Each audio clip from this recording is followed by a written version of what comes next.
침례교 목사이자 사회학 교수인 토니 캠폴로라는 분이 계십니다. 이제 목사이면서 사회학 교수이다 보니까 특별히 이 마이너리티에 대한 관심이 많은 분이에요. 그래서 뭐 동성애자들이나 아니면 사회적으로 약자들이나 이런 분들에 대한 많은 의견을 제시한 분인데, 이분이 하와이에 여행을 갔을 때 경험했던 일이라고 합니다.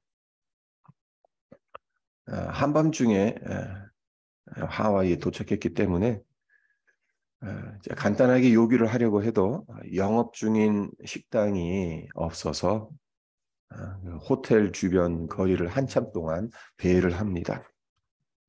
그러다가 아주 허름한 식당 하나가 영업 중인 것을 발견하게 돼요.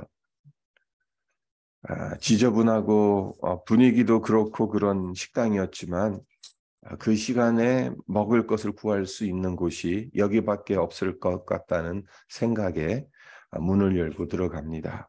그리고 간단한 음식과 커피를 주문해서 허기를 채우고 있었는데, 거리의 여인들처럼 보이는 7, 8명의 여인들이 들어와서 자리를 잡습니다. 그리고 수다를 떨기 시작합니다. 그렇게 한참 왁자지껄 수다를 떨고 있던 중에 한 여인이 갑자기 일어나서 이렇게 말합니다. 내일이 내 생일이야. 벌써 39살이나 되었어. 네, 다른 여인들이 이 여인을 구박해요. 생일? 야, 우리가 내 생일 축하라도 해주고 생일 노래라도 불러주고 케이크라도 잘라주란 말이냐? 내 주제에 무슨 생일 타령이냐? 그저 내일 내 생일이다라고 말한 것밖에 없는데 이렇게 무한을 주니까 여인의 안색이 변합니다. 내가 언제 너희들 보고 생일 파티 해달라고 부탁했냐? 내일이 내 생일이란 말도 못하냐? 너희들까지 왜 나를 무시하고 있냐? 소리를 지릅니다. 그리고는 이들 사이에 심한 욕설이 오가고 급기야는 몸싸움으로까지 번집니다. 이 광경을 옆에서 지켜보던 캠플러 교수는 내일이 내 생일인데 라는 자조 섞인 말에 그냥 축하해 라고 받아넘기면 될 것을 무엇 때문에 몸싸움으로까지 번졌는지를 잠시 생각해 보았다고 합니다.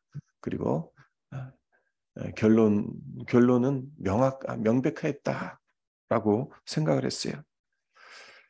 이 여인들의 내면에 존재하던 상처가 이들에게 생일 축하해라는 말 한마디를 건네지 못하도록 그들의 마음을 닫아버리게 만들었기 때문에 그런 사태가 발생했다라고 본 거죠.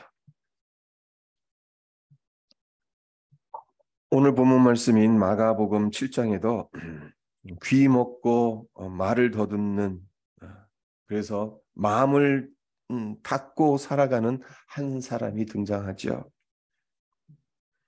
32절을 보시면 사람들이 귀 먹고 말 더듬는 자를 데리고 예수께 나와 안수하여 주시기를 간구하거늘이라고. 그런데 다행스러운 것은 이 사람의 경우에는 예수님께서 베푸신 기적을 체험합니다. 그래서 그의 인생이 닫힌 인생에서 열린 인생으로 바뀌었다는 겁니다. 그렇습니다. 예수님은 닫힌 인생을 열린 인생으로 바꿔주실 수 있는 분이지 않습니까? 오늘 본문 말씀을 통해서 예수님께서 어떻게 닫힌 것을 열어주시는지를 함께 살펴보고자 합니다. 첫째로 예수님은 닫힌 것을 보시고 안타까워하시는 분이라는 겁니다. 34절을 보겠습니다. 하늘을 우러러 탄식하시며 그에게 이르시되 에바다 하시니 이는 열리라는 뜻이라.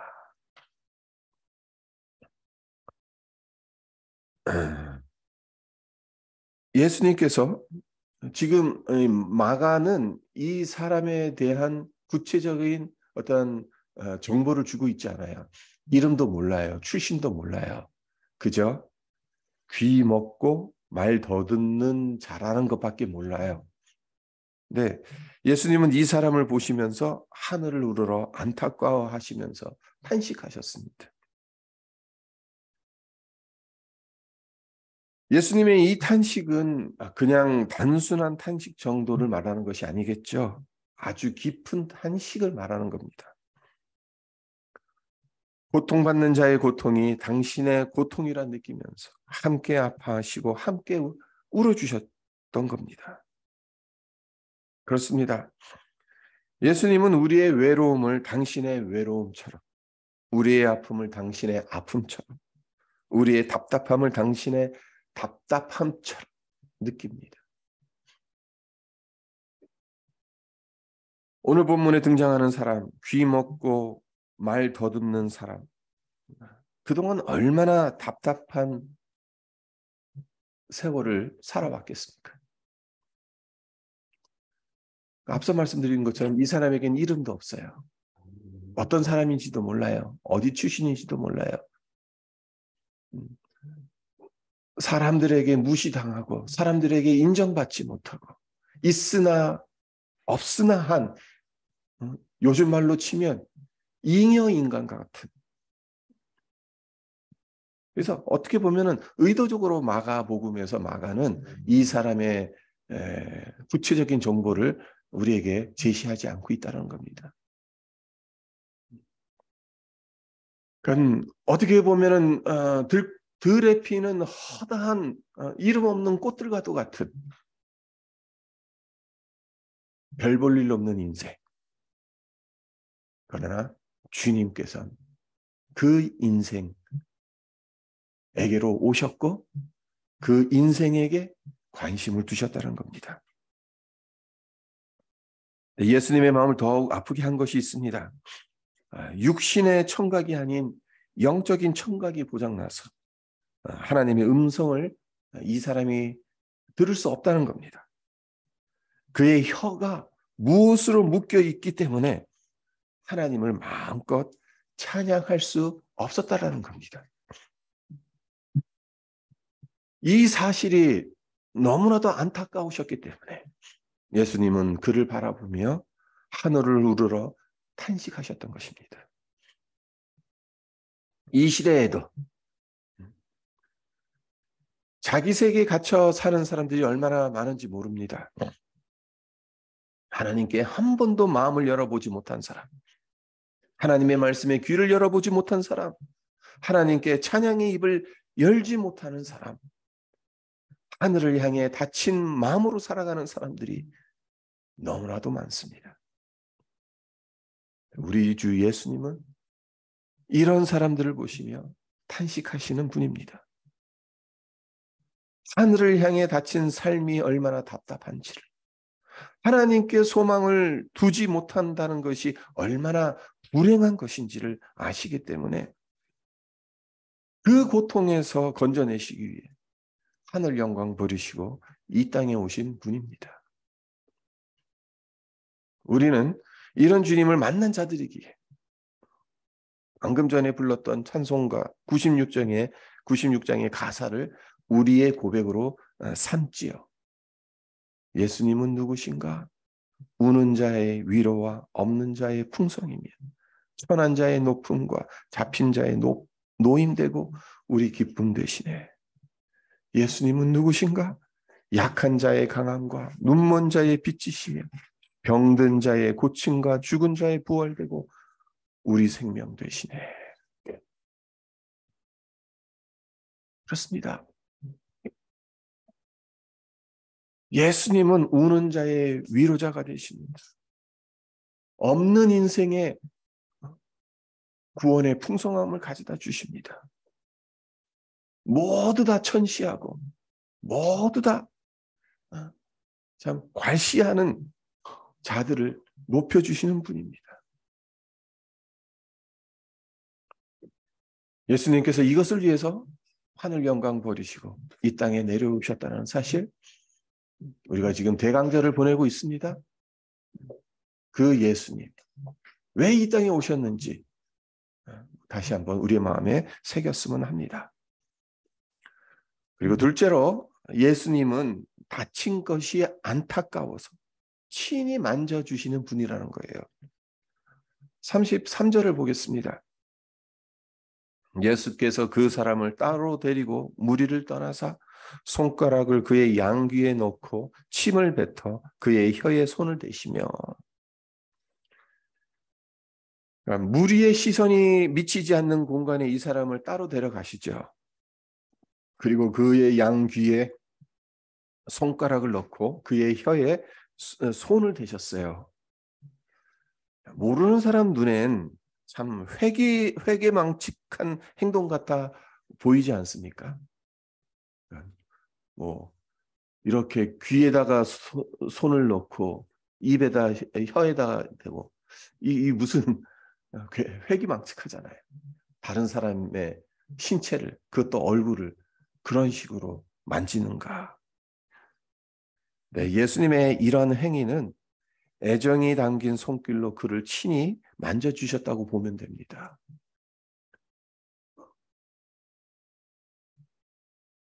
이 사람을 멸시하기 때문에 그렇게 하신 것이 아니라 예수님의 따뜻한 손으로 이제껏 답답하고 불쌍하게 살아왔던 그 인생을 정말 긍휼의 마음을 품고 만져주시는 것이죠.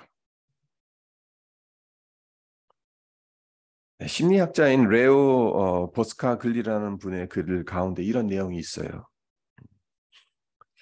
할아버지 한 분이 암 진단을 받았어요. 그런데 암 진단을 받은 후부터 이 할아버지가 변합니다.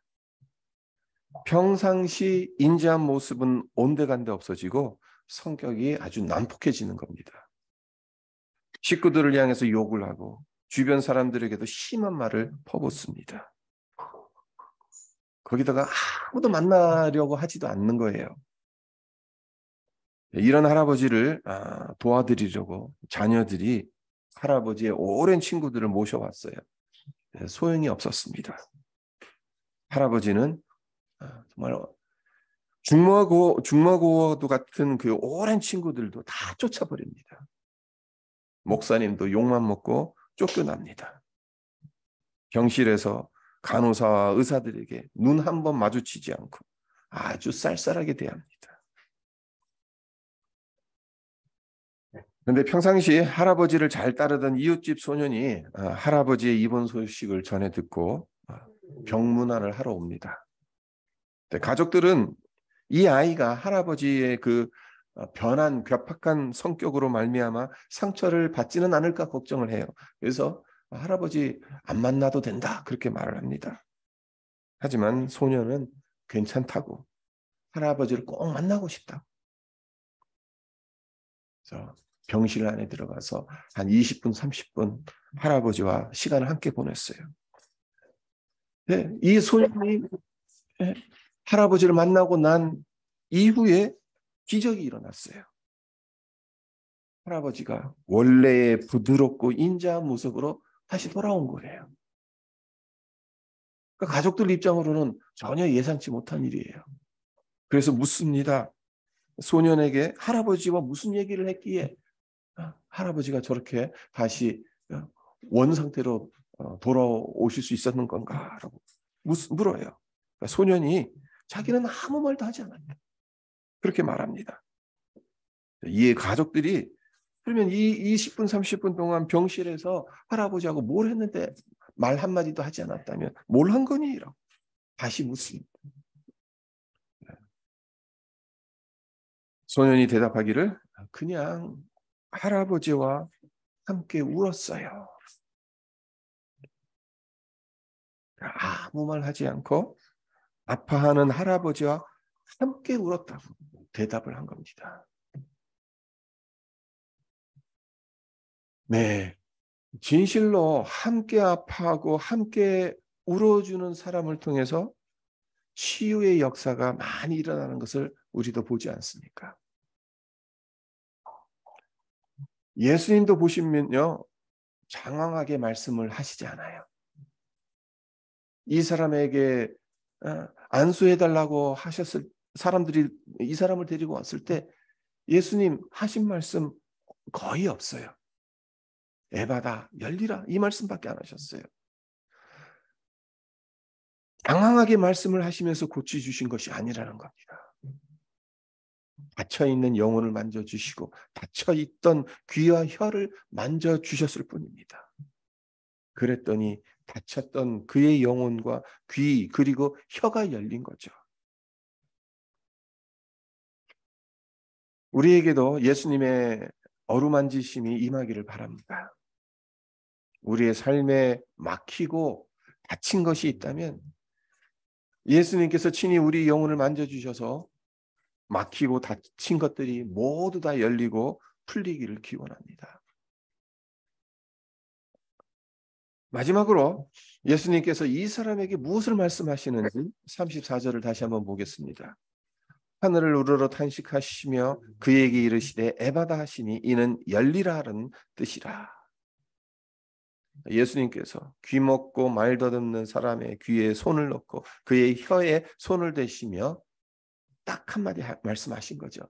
에바다, 열리라. 그러자 에바다라는 말 그 뜻대로 그의 귀가 열리고 혀가 풀려졌습니다. 그래서 하나님의 음성을 들을 수가 있게 됐습니다. 닫혔던 입술이 열려서 찬양할 수 있게 됐습니다. 이 사람이 무엇을 했습니까? 아무것도 한 게 없습니다. 예수님의 말씀을 믿음으로 받은 것 외에는 한 것이 없습니다. 에바다 열리라는 예수님의 말씀에 아멘으로 받은 것밖에 없어요. 모든 일은 예수님께서 하신 거죠. 열리라는 말씀을 아멘으로 받아들이기만 했을 뿐인데 예수님께서 닫혀있던 그 사람의 귀와 입을 열어주시고 그 영혼을 열어주셨던 겁니다. 예수님께서 그 사람을 온전하게 만들어주셨던 거죠.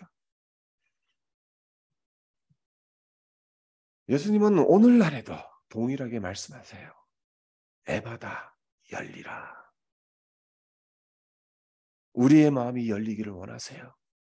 이 세상에 닫혀있는 인생들, 닫혀있는 마음들이 열리기를 원하세요. 우리가 할 일이 무엇입니까? 우리가 할 수 있는 게 뭡니까? 아무것도 할 수 없잖아요. 믿음으로 받으면 되는 겁니다. 아멘으로 화답하면 예수님께서 우리를 온전하게 빚어 가신다는 거죠. 서두에서 토니 캠플러 교수가 하와이의 한 식당에서 겪었던 이야기를 소개해 드렸었는데요. 이 이야기 어떻게 끝났겠습니까? 그냥 싸운 채로 헤어지고 그것으로 끝난 것이겠습니까? 식당 주인이 중재한 덕분에 싸움이 그쳤어요. 그리고 여인들은 이제 각자 자기 갈 길로 돌아갑니다. 여인들이 그렇게 다 떠나간 후 캠플러 교수가 식당 주인에게 이 여인들이 식당에 얼마나 자주 오는지를 묻습니다. 매일 이때쯤에 옵니다. 단골이기는 하지만 골치 아픈 손님들입니다. 식당 주인이 이렇게 말하니까 캠플러 교수가 식당 주인에게 이런 제안을 합니다. 그럼 내일도 오겠군요. 그러면 내일 그 여인의 생일 잔치를 여기서 열면 안 되겠습니까? 비용은 제가 다 지불하겠습니다. 그러자 식당 주인은 그 여자의 이름은 아그네스고 마음은 아주 착한데 어쩌다가 저렇게 불행하게 되었는지 모르겠다는 말을 하면서 너무 좋은 아이디어다 동의를 해줍니다. 그리고 그 다음날 새벽 3시 아그네스의 생일 잔치가 그 식당에서 열립니다. 식당 주인이 미리 몇몇 여인에게 이 사실을 알려주었을 뿐인데 입소문이 나서 인근에 많은 여인들이 찾아와서 식당을 빼곡하게 채웁니다. 아그네스가 식당 안으로 들어오게 되고 모두 다 한 목소리로 생일 축하한다는 말로 그녀를 맞이합니다. 아그네스는 이 이벤트를 전혀 예상하지 못했겠죠. 식당 입구에서 입을 다물지 못한 채 어쩔 줄을 몰라 해요. 그런 그녀에게 거기에 있던 모든 사람들이 생일 축하합니다. 생일 축하합니다. 사랑하는 아그네스, 당신의 생일을 축하합니다. 이 생일 축하 노래를 불러줘요. 네, 이 노래를 부르는 동안에 식당 안에 있던 모든 사람들의 눈이 흥건하게 젖어 들어갑니다. 아그네스 역시 쏟아지는 눈물을 주체할 수 없게 됩니다. 이제 촛불을 끄고 케이크를 잘라야 할 시간이 되자 아그네스가 모인 사람들에게 부탁을 합니다. 이 케이크 내겐 너무나도 소중한 거니까 집에 가지고 가서 며칠 간직하면 안 되겠습니까? 모두 그렇게 하라고 말하니까 아그네스는 정말 귀한 물건이냐 케이크를 소중히 안고 식당을 나섭니다. 그렇게 식당을 나서는 그녀를 쳐다보면서 식당 안에 있던 모든 사람들 깊은 침묵에 빠집니다. 그 순간 캠플로 교수가 일어나서 이런 제안을 합니다. 제가 아그네스와 여기 있는 여러분 모두를 위해서 기도하고 싶은데 괜찮겠습니까? 모두가 동의를 합니다. 그래서 캠플로 교수가 기도를 해요. 네, 그 기도가 어떤 기도였을는지 우리가 상상할 수 있지 않겠습니까? 그날 밤 전혀 교회 같지 않은 곳에서 너무나도 감동적인 치유의 기도가 드려졌고 그곳에 있었던 사람들의 눈은 모두 퉁퉁 부어올랐다고 합니다. 템플러 교수는 그날 그 식당에서 상하고 다친 마음들이 활짝 열린 하나님의 나라가 임하는 것을 경험했다고 고백합니다. 그리고 이 경험을 토대로 집필한 책이 하나님의 나라는 파티입니다라는 책입니다. 지금 우리는 대강절을 보내고 있습니다. 그리고 2주 후면 우리 주님 탄생을 기념하는 성탄절을 보낼 겁니다.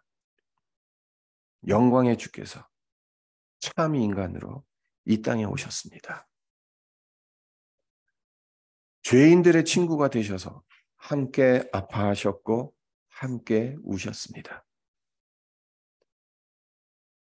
죄악으로 고통당하는 심령들을 당신의 품에 안아주시고 흐르는 눈물을 닦아주시고 병든 몸과 영혼을 고쳐주셨습니다.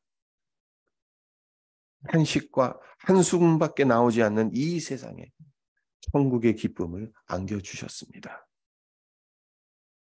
황량한 광야 같은 인생에 축제와도 같은 하나님 나라를 선물로 주셨습니다.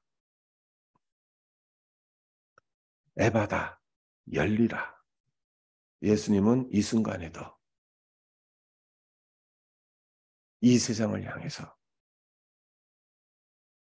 이 말씀을 하시고 있는지도 모릅니다. 닫혀있는 인생들, 상처받는 인생들을 향해서 에바다라는 그 말씀을 지금 이 순간에도 하고 계신지 모릅니다. 우리의 삶에 막히고 닫힌 모든 것들, 예수님의 이 말씀에 모두 열리고 풀려지기를. 그래서 우리의 영혼과 삶이 자유와 기쁨으로 충만한 하나님 나라를 경험하기를 주님의 이름으로 축원드립니다. 잠깐 기도하겠습니다.